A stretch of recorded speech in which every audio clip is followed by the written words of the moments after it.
Alhamdulillah hari ini merupakan hari ke-8 kita berkempen sempena pilihan raya negeri yang ke-16 Negeri Sembilan, dan pada tengah hari ini saya berkesempatan beramah mesra bersama dengan warga veteran tentera.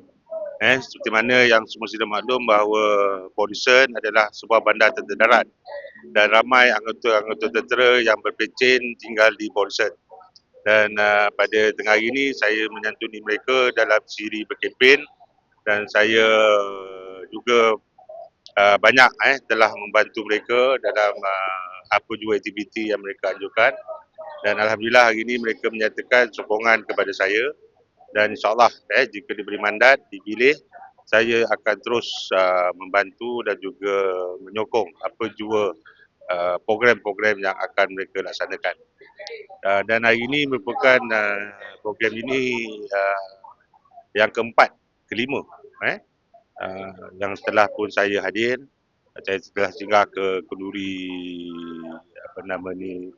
kenduri doa selamat. Lepas tu saya bergerak berjumpa dengan masyarakat India dan juga masyarakat Cina.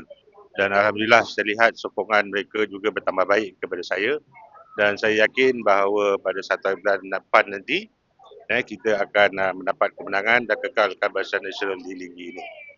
Dan saya juga ambil kesempatan ini untuk memohon dan juga meminta sokongan daripada pengundi-pengundi khususnya di Dun Ligi ini supaya dapat mengundi saya pada 1 April 8 nanti, bagi memastikan memberi peluang kepada saya untuk menyambung khidmat bakti saya kepada warga Ligi yang belum dapat saya selesaikan sebelum ini. Jadi saya minta tolong supaya undilah calon nombor 2 Wakil Barisan Nasional Datuk Muhammad Faizal bin Ramli.